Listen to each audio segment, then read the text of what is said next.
Welcome to the Highland Heights Sunday morning Bible class. We are glad that you joined us. We are excited that we get to have this time of discussion, especially while we are socially distant, physically distant from each other. And we're looking forward to the time when we are able to be back in the building with our usual Sunday morning Bible classes. And as Wayne always says, every week that goes on, we're 1 week closer to whatever that date is. So until then, we'll continue on with this Bible discussion. And we appreciate those of you who have engaged with the class. We're not counting views, but at the same time, we hear a few things here and there. I'll note Joy Wilson posted something in the Highland Heights Facebook group when we talked about doing this apologetics class that she has a former student that has written on the topic, and she did some of the checking on some of the science-based parts of the book. So I think if I'm remembering correctly, that book is yet to come out. So when it does, Joy, you'll have to let us know, and so we can tell more people about it. And maybe if we ever do this class in person, that'll be another book for us to use. Anyway, so with that, we are going to start this week getting into specific issues. Last week, we talked about the why, and I'm sure, Jeremy, the why is going to come up more here. We're going to talk more about that. But each week from here on out for a while, we're going to talk about specific issues in the apologetics world. And to some extent, all of these problems bleed into each other. They're closely related, but we're going to try our best to isolate them, to talk about one at a time. So, Jeremy, if I get off topic, you let me know, and we'll steer it back. This first one has a lot of different names to it, but I think it's most commonly known as the problem of suffering. So, Jeremy, why don't you kick us off? What is it? How do we think about it? Well, I will say there's nothing like leading off with your heaviest hitter. We're kind of starting with what is in many ways the thorniest topic. The way you will often hear this defined philosophically is you've got four propositions. Okay, God is all knowing, God is all powerful, God is all loving, and evil exists. And the skeptic is going to say that the problem is not with any one of those four in isolation, it's when you have all four of them together. And in our experience, the one that we're certain of is the last one, evil exists. So the skeptic is going to argue that God wants to get rid of evil, he's all good. He knows how to get rid of evil, he's all knowing, but that he's not strong enough or not powerful enough to get rid of evil, in which case the skeptic would argue that he is therefore not the God of Christianity. Or the skeptic might say that God is powerful enough and knows how, but he just doesn't really want to, in which case he's not all loving. Or he's strong enough and he wants to, but man, that's a really thorny problem and God just can't figure it out how to get rid of it. Okay. And so the skeptic is going to say the problem is you can't have all four of those propositions occur at the same time. Now, here's the thing we need to remember, and this is where the rubber really meets the road on this issue, okay? You're not going to run into people on the street unless there's someone who has done an extensive amount of reading who is going to present it that way. Here's what they're going to say. You believe in a God that loves and cares for everyone. Why do innocent children die? Why are there people starving all over the world? Why is it that your God can't make it so that good people are rewarded and bad people suffer? See, the issue really becomes an issue of justice. Okay, our sense of justice says that you shouldn't be punished for doing good and you shouldn't be rewarded for doing bad. And yet, how often do we hear wealthy people, rich people, powerful people getting away with things? Okay. And how often do we, you think about just some of the really thorny issues in the world, childhood cancer, children starving around the world, evil people gaining power and using that power to torture and hurt innocent people. The kind of the big classic example is the Holocaust. How can a loving God allow the Holocaust to occur? Okay. And so it's a real, I mean, there's a philosophical component to it, but we can never forget that there's an emotional component to it too. And it's a real emotional component. And we need to make sure that we are keeping that in mind as we talk about this. This one hurts. And we need to remember that there are people out there sitting there like Job saying, God, why? This is not fair. Why? Remember, we talked about Charles Templeton last week, and who was a co-worker of Billy Graham. And Templeton, he missed Jesus, but he could not reconcile what he believed about what it meant for God to be a loving God, and yet there still be evil in the world. So there's a philosophical definition to the problem, but there's also that emotional problem. And that emotional challenge is the one we're going to run into more often than not when we go out into the world and we talk to non-believers. Yeah. We can't we can't overplay the emotional baggage that is all put into this thorny issue. As Jeremy said, you're not going to run into someone on the street who is able to say, yeah, this is, your everyday man or woman. This is probably not their thing, although they might have a version of it that informs them. I would say probably those individuals that you are most likely to hear this from is someone who has had that very close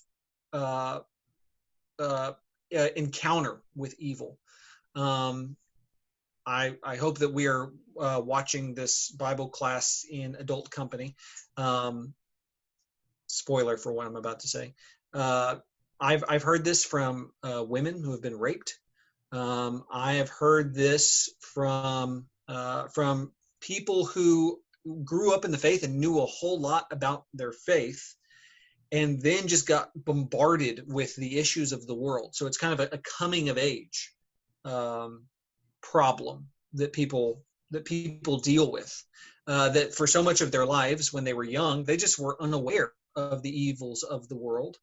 And so when someone points at their faith and says, how can these four things coexist in your life, in your faith? They don't know how to answer it. So it's usually an informed person. It's not someone who knows nothing about faith that develops this argument. Jeremy, I want a small contradiction on something you said. I do think that it's important that we cover those who honestly believe that the fourth one is not true. So we're saying the fourth proposition is that evil exists. And I think that there are some very honest atheists who will tell you, actually, evil doesn't exist. Evil, wrong is a social construct. It's what has allowed our evolutionary nature to develop, that we got this idea of right and wrong. So the social group of animals that developed right and wrong first was the most dominant one, and it allowed for pack cohesion, and it developed while the others didn't. So even a lot of atheists, though, you won't hear make that argument because it's horrible to live with. And we'll probably talk about that in other weeks too, but we might bring it up here as well. So I'm wondering, maybe we kind of go through these a little bit at a time. Do we want to develop any of these, like what we actually mean by, is God all loving? Is God all powerful? Is God all knowing? Which of those, Jeremy, do we have the most backing for, or which one is the most confusing? Which one needs to be underpinned? Well, I think the real issue boils down to diving into what do each of them actually mean. Okay. Sure. And we need to remember that we're talking about God. Okay. So when we say God is all powerful, what does that mean? When we say God is all loving, what does that mean? When we say God is all knowing, what does that mean? And when we're talking about the problem of, well, let's call it the problem of suffering. Okay. Even if you were to argue that evil is just a social construct, you still would have to argue that you would still have to accept that some form of suffering exists. Okay. So, well, suffering. So let's kind of separate these out. Yeah. So you brought up, there's the Holocaust, and then there's children getting cancer, right? Mm. So the Holocaust is one where there's some redemptive nature to it, at least in the Christian's eyes, because we can see people responding to great amounts of suffering, and characters developed. And on the children having cancer one, someone could say, well, it's needless suffering. The child could could suffer just a little bit, and God could take their life. And why does God allow the amount of suffering that He does? At least in my understanding, there's this needless suffering that God allows, and so that's one of the arguments that the atheist will promote. That Right. Why does God allow this amount of suffering? Absolutely. And by the way, that is the question that Job has.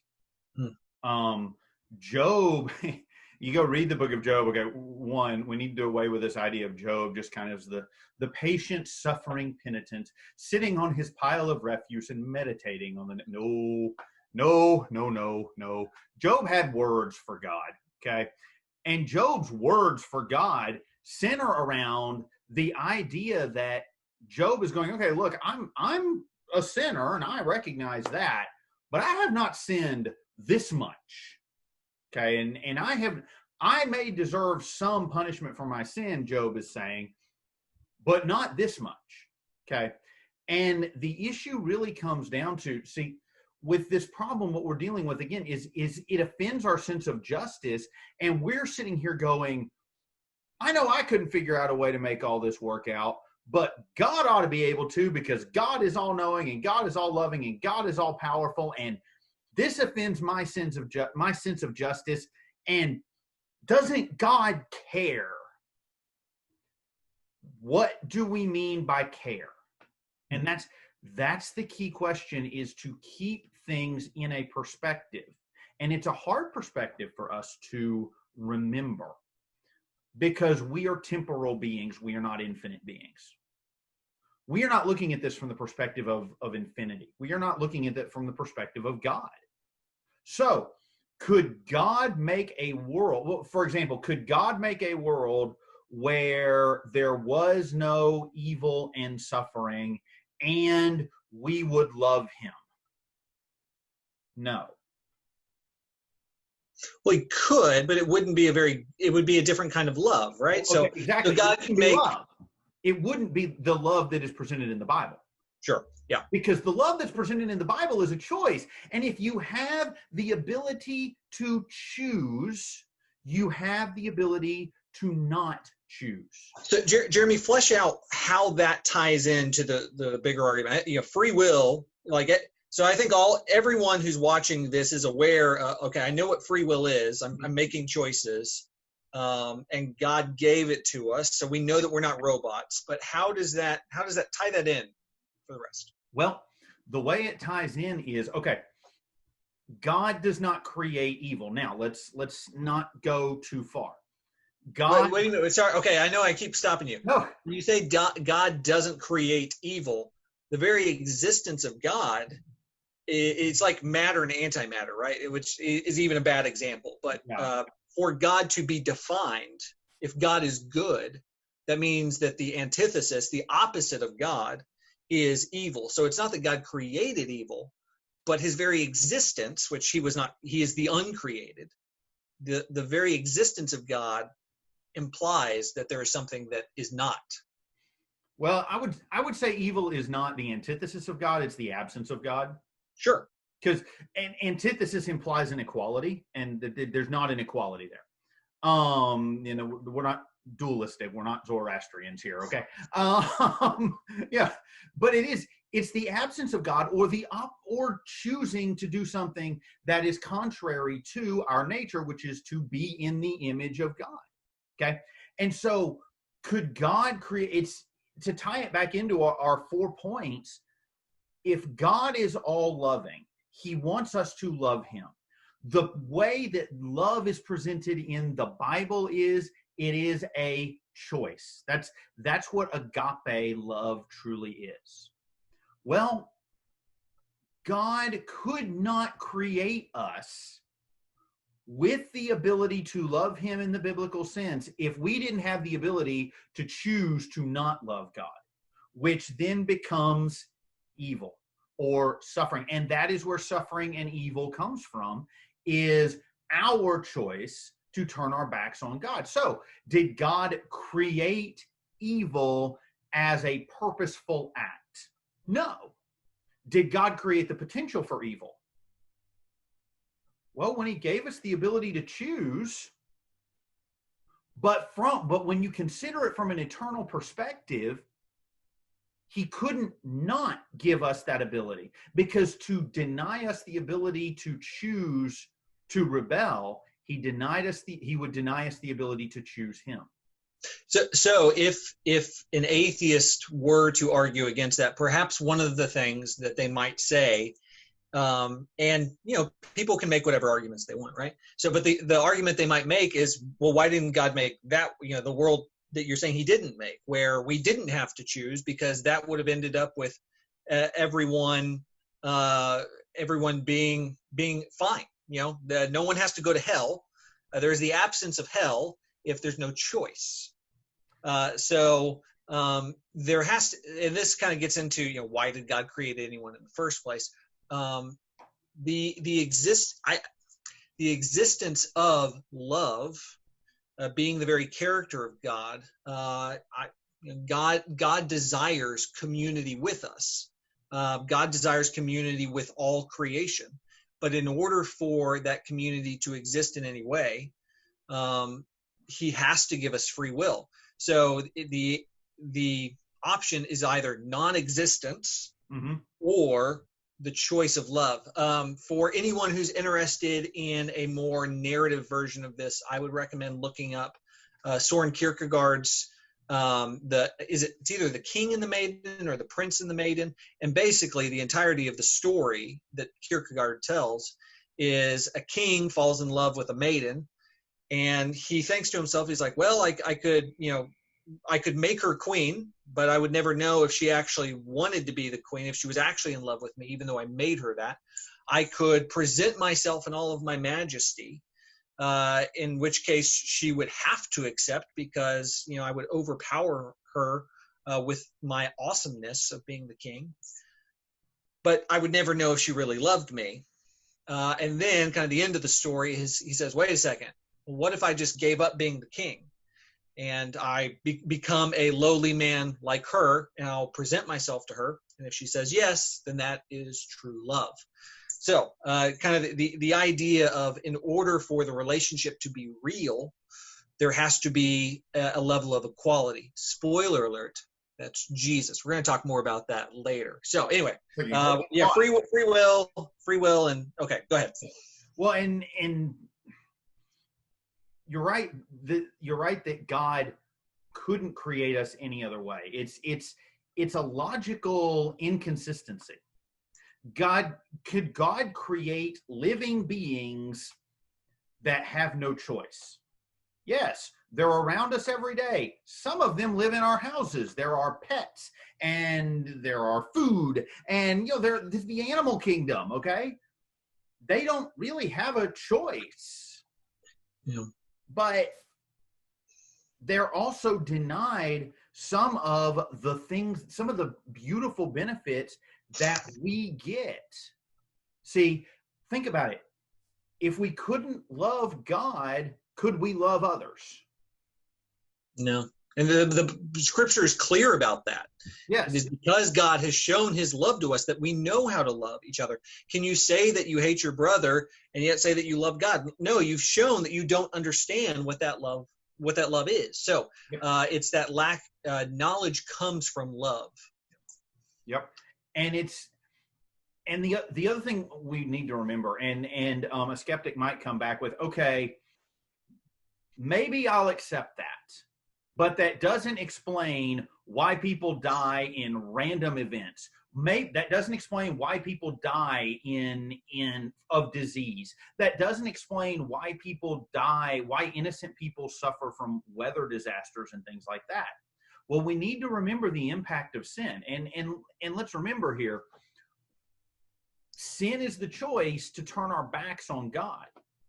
Well, sin doesn't just break us. It also breaks creation. Okay. Think about what Paul says in Romans 8. Creation itself is longing for redemption from sin. See, so sin didn't just break our relationship with God, our relationship with each other. It broke our relationship with the natural world as well. And all of this comes because, to call back to something we talked about earlier, it all comes from idolatry. It all comes from the elevation of self above God. Okay? All Adam and Eve had to do was not eat from the tree of the knowledge of fruit of good and evil. The tree of fruit of the knowledge of good and evil. I got the words mixed up, but they're all in there somewhere. Yeah, they're all in there. They're just in the wrong order, and school's about to start, so I'm going to read a lot of that. Okay, so anyway, so that's all they had to do, but they still elevated their desires. The fruit was good for food and good to make one wise, Genesis 3 says. And so Eve took and ate and gave to Adam. Bada bing, bada boom, here we are. Excuse me. So that has an enormous impact, okay? But we need to remember that the source of that is we choose to not do what God would have us to do. To blame God for the problem of suffering is like blaming Henry Ford for a drunk driving accident because he invented the Model T and made the automobile affordable. The logic ain't there, okay? God gave us the ability to choose, but imagine a world in which he didn't. And that's where that perspective idea comes from.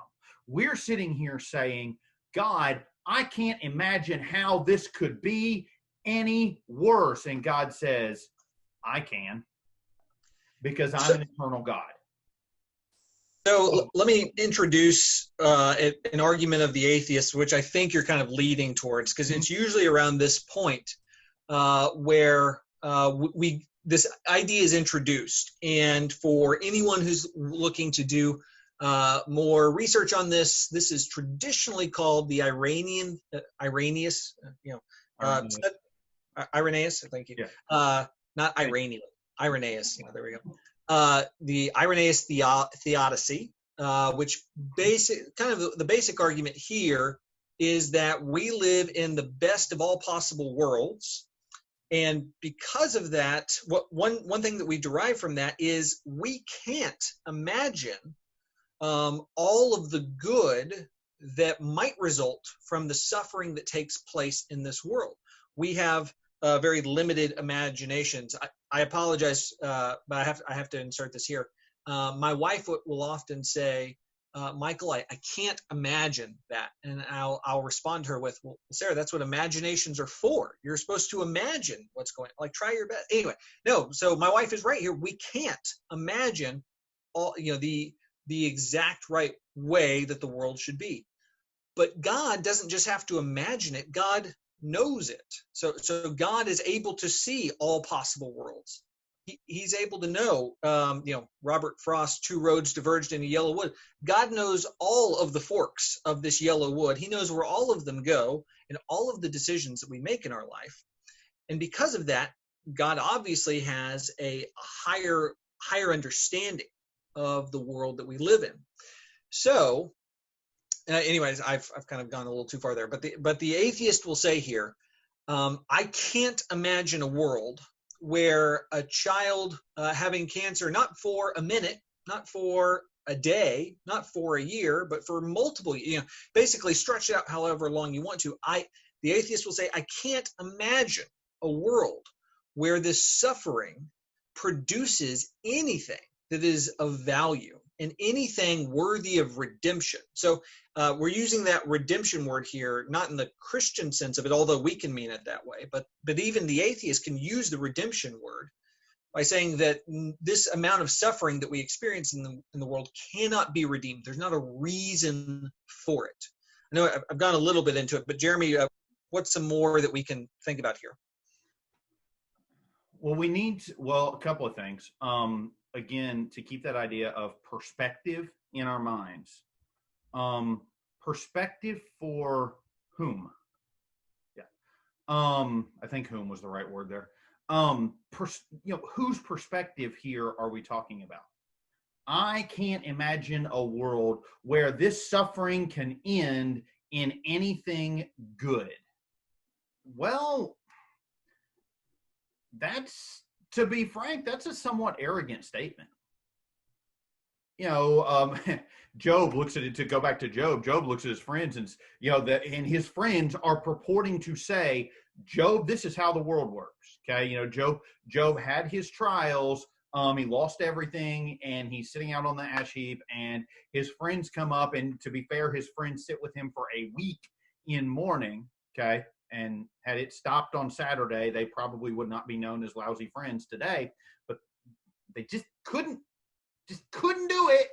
And Job started talking, and they jumped in, and what they were trying to do is theologian explain, I guess, to coin a term, why Job was wrong.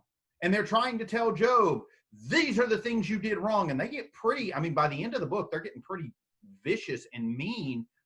And Job at one point says, no doubt you are the people, and wisdom will die with you. And what Job is saying there was, hey, you're the smartest people in the world. You must know everything. You must know what it's like to lose all of your wealth and your family and your wife and be sitting on the refuse heaps, and your health, and be sitting on the refuse heap outside of the city, scraping your boils with shards of broken pottery. Isn't that a wonderful thing to think about? Hopefully this is not happening. You're not watching this during lunch. So, no doubt what all of that is like. Okay. So keep that perspective in mind of, we may not be able to see where this is going, but it is or could be going somewhere. And by the way, you might say, well, okay, I don't see how I as a Christian have grown through some suffering. Okay. Well, and maybe you haven't grown personally, but maybe there's a lost person who's going through the same thing you went through, who you will cross their paths, and they're going to say, I can't believe in a God who would let me suffer like this. And you'll be able to say, oh, but wait, let me tell you why I believe in a God. Well, what do you know? Do you know what it's like to go through that? Yes, I do. Paul talks about that in 2 Corinthians. Okay. Yeah. So we need to remember that we don't know the whole story yet. Think about it. What does tomorrow hold in your life? Do you know? Okay, you know what you're planning to do, but do you know for certain what tomorrow holds? No, you don't even know the next paragraph of the next chapter of what's going to happen in your life, let alone how things are going to happen 50, 100, 200,000 years from now. And that's where remembering God, and people ask, well, does God care? Yes, he does.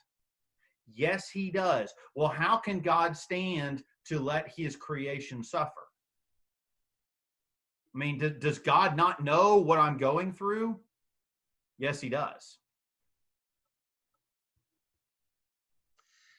Yeah, it's that we are often when we come to this argument, or the person who does, they find themselves at a disconnect with God. And so when they're asking this question, God, do you understand? While it seems obvious to us that yes, God does understand, it is not apparent to the person who is experiencing the pain and suffering that is associated with this questioning. Or even for a philosopher who is, vastly removed from the pain and suffering, but is still asking the question, there's a forgetfulness about about our loving God and what He knows about suffering.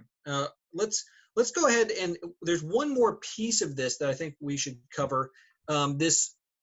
This all powerfulness of God. Can He do everything? And is it possible for Him to give us free will and at the same time remove all suffering? And so we kind of start jumping through some hoops here. Jeremy, how are those usually explained or thought about, I guess? Well, we need to, again, remember, okay, what do we mean by all powerful? Can God make a square circle? No.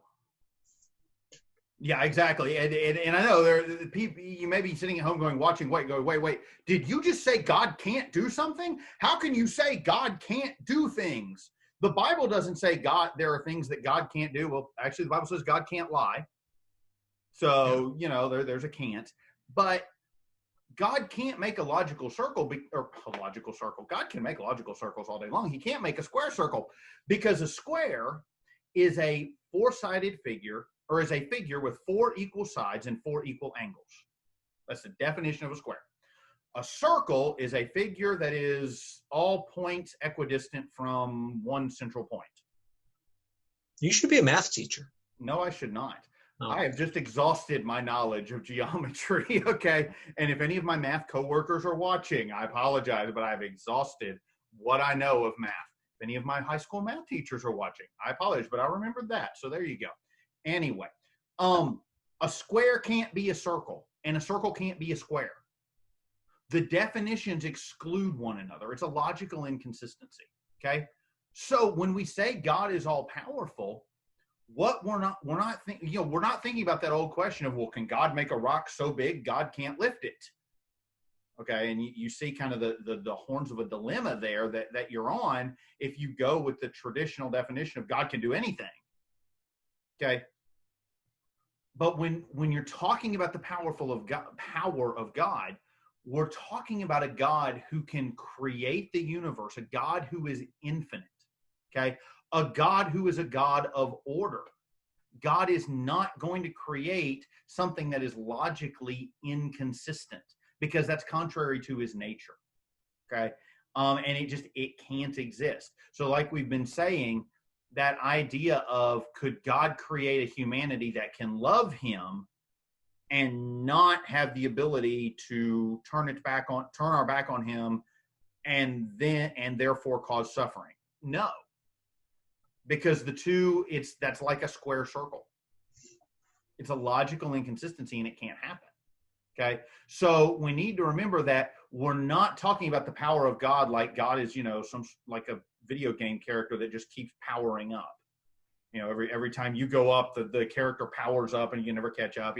That's not what we're talking about. Okay. So don't think of the power bar just stretching up into infinity here. That's all I'm going to think about. I'd say we've really taxed the example now. Think about it as God has the power to do all things that have meaning, and to do all things that are in his nature. Okay, so I feel like we've covered the sides. So if we're going into this, maybe we have a family member or coworker, and this issue comes up, perhaps maybe we won't remember all of the answers. And let's be honest, Jeremy and I are not complete experts on this, or partial experts. I don't know. But I think one thing to take away here is that there is answers to these. We're not the first Christians to think about these questions. However, we want to end with one aspect of this problem issue that we should keep close to our hearts, because it's more than an argument. It is the life that we live. So let's say that we're not in a debate with someone. We're not arguing with someone at work, but rather we are walking alongside someone who is dealing with this issue. And they ask the question, does God care? Is God loving? How can I know that God exists in these situations? Jeremy, if someone brought that question to you, where would you go with it? Well, the first thing we need to remember is when people are struggling with evil and suffering, sometimes the worst thing we can do is try to answer. Because in that moment, especially of emotion, there's nothing you're going to be able to say. And sometimes when we were searching for an answer, and so we say something like, "Oh, well, it was just the will," somebody's passed away. Well, it was just the will of God. What?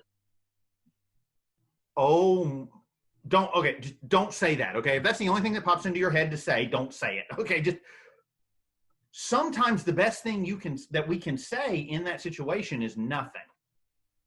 And that's hard because we love someone very deeply, we love someone very dearly, we want to make it better, and there's nothing we can say that can make it better.